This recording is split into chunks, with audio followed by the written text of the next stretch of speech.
यह वाक़या जो मेरे दादा थे वो मुझे सुनाया करते थे। वो बताते थे कि जब इंडिया पाकिस्तान बने थे और 1951-52 में जब वो जालंधर से पाकिस्तान आए थे, तो जैसे कि मुख्तलिफ़ लोगों ने यहाँ पे आने के बाद जो भी उनकी इंडिया में प्रॉपर्टी थी अपने क्लेम्स किए थे, वैसे ही हमारे दादा ने भी क्लेम किया था। बहरहाल क्लेम करने के 3 या 4 साल के बाद उनको जो है वो नूरियाबाद के करीब कुछ ज़मीन थी जो अलॉट की गई थी। अब दादा क्योंकि इंडिया में भी खेती बाड़ी किया करते थे और उन लोगों का जो गुज़रो औकात था वो खेती बाड़ी पे ही मुनहसर था, तो इन्होंने यहाँ पे भी जो नूरियाबाद के करीब इनको ज़मीन मिली थी, तो वहाँ पे जाके भी इन्होंने मुख्तलिफ़ किस्म की काश्त शुरू कर दी थी। और जो लोग किसानों वगैरह के बारे में जानते हैं उनको अंदाज़ा होगा कि जब फसल बनने वाली होती है या फसल लगी हुई होती है, तो आम तौर पे जो किसान होते हैं उनकी कोशिश होती है कि अपनी फसल की हिफाजत के लिए रात को खेतों के अंदर रुकें। तो वैसे ही अक्सर ऐसा होता था कि दादा या फिर उनके जो भाई थे, जब फसल लगी होती थी ख़ास तौर पे वहाँ पे खेतों के अंदर दरमियान में ही पलंग डाल के रात में रुका करते थे, क्योंकि इस तरह एक तो खेतों की जो हिफाजत है वो भी हो जाती थी, और दूसरा अक्सर ऐसा है कि रात के औकात में खेतों में पानी डालना होता था। दादा बताते हैं कि वैसे ही एक रात थी और रात के अंदाज़न 2 या 2:30 बजे का टाइम होगा। इनकी जो ज़मीन थी जहाँ पे इनकी फसल काश्त हुई थी, ये उन खेतों के दरमियान में पलंग डाल के लेटे हुए थे। दादा बताते हैं कि वैसे तो हवा चल ही रही थी, लेकिन मुझे पिछले 15 या 20 मिनट से ऐसा महसूस हो रहा था जैसे कि खेतों के दरमियान कोई मौजूद है या मुसलसल कोई मूव कर रहा है। क्योंकि अगर खेतों के दरमियान या जो भी फसल है उसके दरमियान कोई मौजूद हो, ख़ास तौर पे अगर कोई जानवर हो या फिर इंसान हो, और वो रात के टाइम में अगर मूव करता है, तो एक आवाज़ है जिससे आपको अंदाज़ा हो जाया करता है। तो वैसे ही दादा को काफ़ी देर से महसूस हो रहा था कि जैसे कोई ना कोई है, और जो भी है वो इनके बहुत ही करीब मौजूद है। अब पुराने दौर के लोग थे तो जाहिर सी बात है उस दौर में बंदूकें या इस तरह की चीज़ें नहीं हुआ करती थी, तो इन्होंने अपनी हिफाजत के लिए एक लोहे का डंडा रखा हुआ था। इसके साथ साथ एक कुल्हाड़ी मौजूद थी, और आमतौर पे जो दादा थे वो अपने साथ एक लालटेन या इस तरह की चीज़ रखा करते थे। दादा बताते हैं कि 15-20 मिनट तक तो बस यही आवाज़ आती रही, जैसे कोई ना कोई है जो खेतों में एक जगह से दूसरी जगह मुसलसल जा और आ रहा है। लेकिन मामला वहाँ पे ख़राब होना शुरू हुआ कि जब दादा को एकदम से खेतों के बजाय अब लगने लगा कि जैसे पायल की या घुंघरुओं की आवाज़ है जो मुसलसल कभी इनको एक सिम से आती है, कभी दूसरी तरफ से आती है, कभी ऐसा लगता है कि इनके सरहाने से कोई चलता हुआ इनकी तरफ आ रहा है, और जब ये उठ के उस तरफ देखें तो वहाँ पे कोई भी मौजूद ना हो। खैर काफ़ी देर तक जब ये आंख मचोली चलती रही, तो उस दौरानिए में दादा अपने पलंग पे ना सिर्फ उठ के बैठ चुके थे, बल्कि इनके पास जो कुल्हाड़ी थी ये इसको लेके तैयार बैठे हुए थे। इनका ख्याल था कि अगर कोई चोर डकैत होगा या इस तरह का कोई और आदमी होगा तो उससे निपटने के लिए किसी भी तरह तैयार रहना चाहिए, और अगर कोई जंगली जानवर होगा तो वो एकदम से हमला भी कर सकता है। लेकिन अजीब बात ये थी कि चोर डकैत या अगर जानवर हो तो फिर ये पायल या घुंघरुओं की आवाज़ नहीं आनी चाहिए थी। खैर इसी तरह 10 या 15 मिनट के बाद जब एकदम से आवाज़ें आना बंद हो गईं, तो दादा बताते हैं कि मैं दोबारा से पलंग पे लेट गया और मैंने आंखें बंद की, लेकिन मैं आंखें बंद करने के बावजूद सो नहीं रहा था। मेरा जो ध्यान था वो मुसलसल करीब व जवार में या अतराफ में जो भी आवाज़ें आ रही थी उनकी तरफ था। इसी दौरानिए में एकदम से मुझे ऐसा लगने लगा कि जैसे मेरे पाँव की तरफ से, यानी जहाँ पे जिस सिमत में मेरे पाँव मौजूद हैं, उधर से एकदम से कोई खेतों से निकला है, और निकलने के बाद मेरी तरफ उसने चलना शुरू किया है। और जैसे जैसे वो वजूद मेरे करीब आता चला जा रहा है, वैसे वैसे पायल की या घुंघरुओं की आवाज़ बढ़ती चली जा रही है। मैं चाहता था कि अब ये जो भी वजूद है या जो भी औरत है एकदम से मेरे करीब आ जाए और वो यही समझती रहे जैसे कि मैं सो चुका हूँ। और जब ये मेरे करीब आ जाएगी तो एकदम से कुल्हाड़ी से या तो मैं इस पर हमला कर दूंगा या कम से कम इसको काबू करने की कोशिश करूंगा।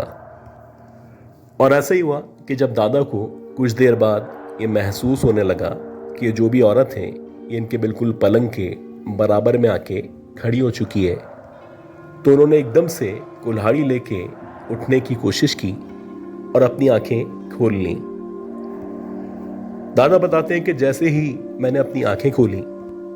तो मैंने देखा कि एक अजीब व गरीब हुलिये में औरत मेरे बिल्कुल सरहाने पे खड़ी हुई है।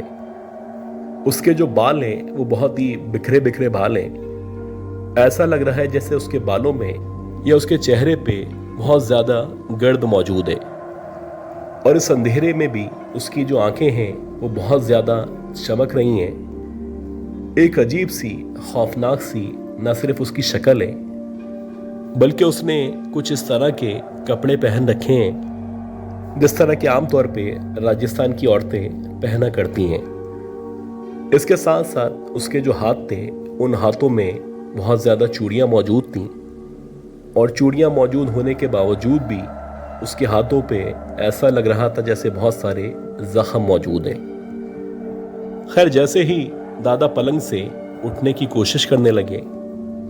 तो उन्होंने एकदम से कुल्हाड़ी को इस औरत की तरफ किया और जैसे ही इन्होंने कुल्हाड़ी को उस औरत की तरफ किया तो जो औरत थी वो एकदम से पीछे हटी। और ना सिर्फ पीछे हटी बल्कि पीछे हटने के साथ साथ उसने कुछ अजीब से तरीके से दादा को देख के मुस्कुराना शुरू किया। एक अजीब सी खौफनाक सी हंसी थी या मुस्कुराहट थी जो ना सिर्फ उसके चेहरे पे मौजूद थी बल्कि ऐसा लग रहा था जैसे उसकी मुस्कुराहट में बहुत ज़्यादा तंज शामिल है। खैर, वो जो भी औरत थी जब वो एकदम से पीछे हटी तो इसी दौरानिए में दादा की जो नज़र थी वो उस औरत के पाँव की तरफ पड़ी। दादा बताते हैं कि जैसे ही मेरी नज़र उस औरत के पाँव की तरफ पड़ी तो मैंने देखा कि उस औरत के जो पाँव हैं वो उल्टे पाँव हैं और ये इस बात की निशानी थी कि जो औरत मेरे सामने मौजूद है ये यकीनन या तो कोई चुड़ैल है या फिर जिसे पिछल पहरी कहा जाता है वो है जो मेरे सामने आ चुकी है। अब क्योंकि दादा की उम्र काफ़ी थी और ये पुराने दौर के लोग थे तो इतनी जल्दी डरना या घबरा के वहाँ से भागना ये कभी भी ऐसा नहीं करने वाले थे। दादा बताते हैं कि जैसे ही मुझे यकीन हो चला कि मेरे सामने एक चुड़ैल मौजूद है तो मैं उस कुल्हाड़ी को लेके एकदम से उस पर हमला करने के लिए उसकी तरफ लपका। और जैसे ही मैं उसकी तरफ लपका तो उस चुड़ैल ने एकदम से खेतों के दरमियान से बाहर की तरफ निकलने की कोशिश शुरू कर दी और वो जाते जाते इतना कह रही थी कि मैं फिर आऊँगी और तुझे देख लूँगी। दादा बताते हैं कि मैं उसके पीछे काफ़ी आगे तक गया, लेकिन अजीब बात यह थी कि खेतों के दरमियान होते होते एकदम से वो जो चुड़ैल थी न सिर्फ गायब हो चुकी थी बल्कि अब ऐसा लग ही नहीं रहा था कि मेरा सामना एक चुड़ैल से हो चुका है। दादा बताया करते थे कि जो उनके बड़े थे यानी जो हमारे परदादा या उनके जो पेरेंट्स थे उन्होंने उस दौर के हिसाब से अपने बच्चों को ट्रेन किया हुआ था कि अगर आपका सामना कभी भी किसी चुड़ैल से या पिछल पैरी से हो जाए तो उनसे निपटने के मुख्तलिफ तरीके हुआ करते हैं। जैसे कि अगर आपके पास कोई माचिस मौजूद है या आप आंख जला सकते हैं तो वो उससे भाग जाया करती हैं। इसके साथ साथ अगर आप अपने आप को बेलिबास कर दें तो भी जो चुड़ैल है वो वहाँ से भाग जाया करती है। और सबसे अहम बात ये थी जो दादा ने हमें बताई थी कि अगर आपके पास कोई लोहे की रॉड मौजूद है या कोई भी इस तरह की चीज़ मौजूद है तो उसकी वजह से ये जो इस तरह की मखलूक़ात हैं वो आपके बिल्कुल करीब आने से परहेज़ किया करती हैं। और वैसे तो जो भी आपका रिलीजन है, यानी अगर आप मुसलमान हैं तो आप आयतल कुर्सी पढ़ लें। उसके पढ़ने से ही जो इस तरह की मखलूक़ात हैं वो ना सिर्फ गायब हो जाती हैं, बल्कि अल्लाह ताला आपको इन तमाम मखलूक़ात से महफूज कर देता है।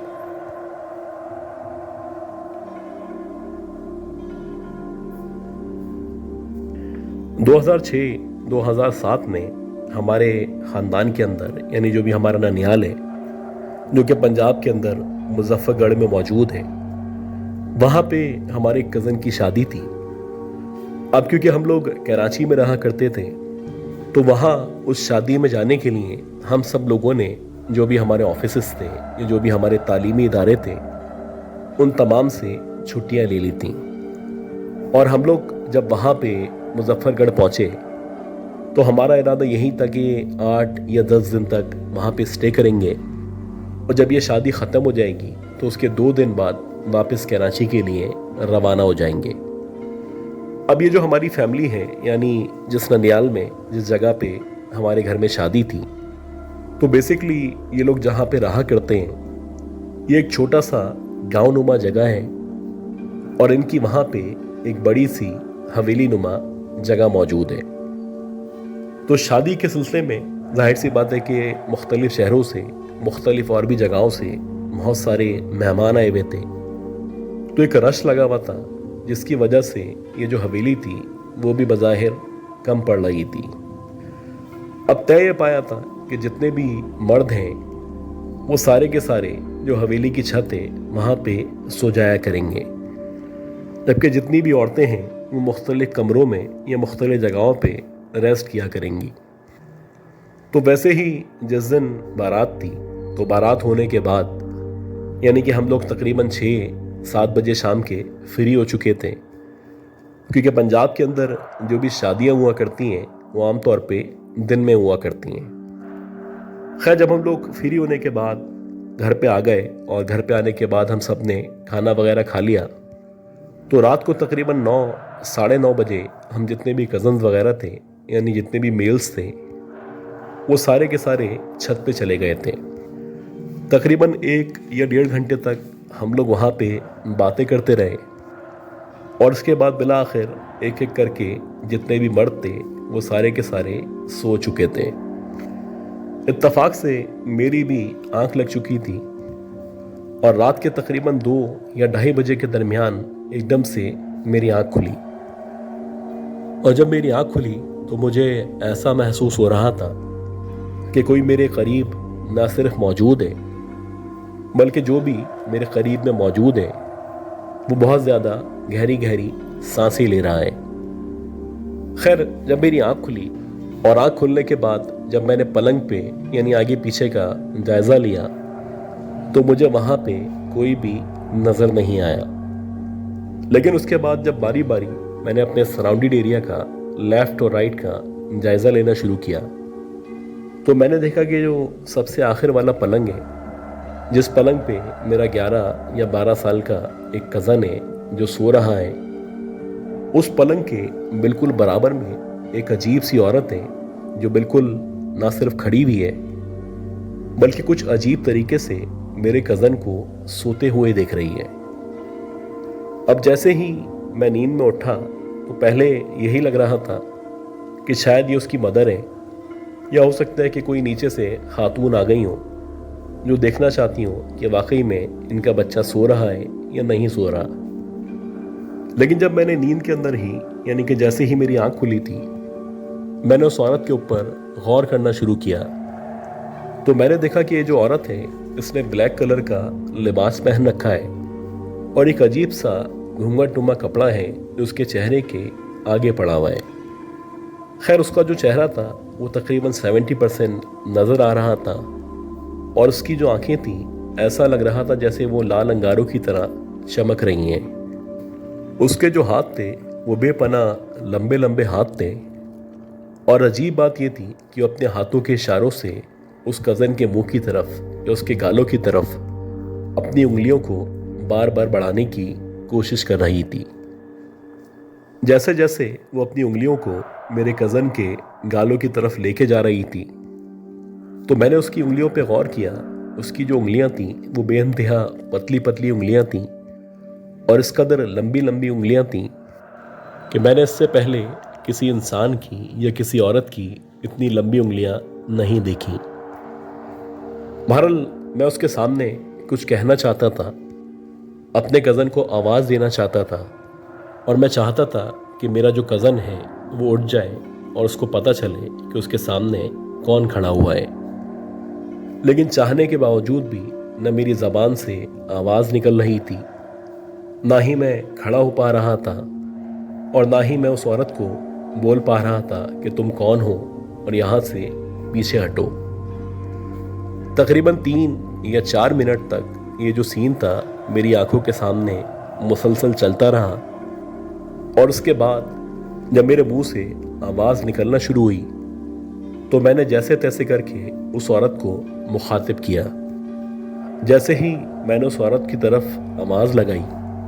तो जो औरत थी उस औरत ने उसकी जो उंगलियां थीं एकदम से अपने होठों के सामने रखीं, जैसे कि वो मुझे इशारा कर रही हो या मुझे कहना चाहती हो कि तुम चुप रहो। खैर जैसे ही उसने इस तरह का इशारा किया मैंने फौरन से अपनी आंखें बंद की, पलंग के ऊपर दोबारा लेटा और अपने ऊपर लिहाफ या गद्दा डाल लिया। 1 घंटे तक मैं उसी पलंग पे, उसी हुलिये में, उसी हाल में न सिर्फ लेटा रहा बल्कि मुसलसल मुझे ठंडे ठंडे पसीने आ रहे थे। 1 घंटे के बाद जाके इत्तफाक से जब कोई नीचे से ऊपर की तरफ आया और मुझे बाकायदा किसी के ऊपर आने की यानी सीढ़ियों पे चढ़ने की आवाज़ सुनाई दी तो मैंने आहिस्ता आहिस्ता करके अपने चेहरे के सामने से जब लिहाफ हटाया तो वहाँ पे मेरा वो कज़न खैरियत से मौजूद था। लेकिन वो जो भी औरत थी जो अब से कुछ देर पहले मुझे नज़र आ रही थी वो वहाँ से गायब हो चुकी थी। खैर जैसे तैसे करके बड़ी मुश्किल से बड़े खौफ के आलम में ये रात गुजरी और अगली सुबह जब मेरी तमाम कज़न से ये जितने भी बुज़ुर्ग थे उन सब से बातचीत हुई या मैंने उन सबको इस वाक़े के बारे में बताया तो उनमें से जो 2-3 बड़े बुज़ुर्ग थे उन्होंने मुझे बताया कि जो बच्चा है जो तुम्हारे साथ छत पे सो रहा था और जिस बच्चे के साथ तुम्हें वो औरत खड़ी हुई नज़र आई थी, इस बच्चे के बारे में कहा जाता है कि इसके ऊपर आसेब हुआ हुआ है और इसके जो घर वाले हैं वो काफ़ी दफ़ा इस औरत को अपने बच्चे के सामने खड़े हुए या उससे बातें करते हुए देख चुके हैं। और तुमने जो मंजर देखा था वो वही मंजर था, यानी कि वो औरत उसी बच्चे को मिलने के लिए या उसको देखने के लिए उस रात भी उसके बराबर में आके खड़ी हुई थी। और वो जो तुम्हें हाथ के इशारे से चुप रहने का बोल रही थी वो इसीलिए बोल रही थी कि अगर तुम उसके मामले में या उसके काम में मुदाखलत करोगे तो हो सकता है कि वो तुम्हारी जान ले ले। अब ये सुनने के बाद मेरे तो आसान खता हो चुके थे। ये जितना भी प्रोग्राम था या जितनी भी शादी थी उस पूरी शादी में मैं जानबूझ के कोशिश कर रहा था कि उस बच्चे के सामने या उसके साथ करीब करीब नज़र ना आऊं। मैं नहीं चाहता था कि उसके मेरे करीब जाने की वजह से या मेरे उससे बात करने की वजह से वो औरत या वो जो भी चुड़ैल थी दोबारा से मुझे भी नज़र आना शुरू हो जाए। खैर जैसे तैसे ये जो प्रोग्राम था इस प्रोग्राम को हमने अटेंड किया और अटेंड करने के बाद वापस से अपने शहर और अपने घर चले आए। बाद में जब मैंने कुछ अरसे बाद उस कज़न का या उस तमाम फैमिली का फॉलोअप किया तो मुझे बताया गया था कि वो जो कज़न था जिसके पास वो औरत आया करती थी, आहिस्ता आहिस्ता करके उसकी जो हालत थी वो नॉर्मल हो गई थी और वो जो भी चुड़ैल थी या जो भी मखलूक थी उसको उसके पास से भगा दिया गया था।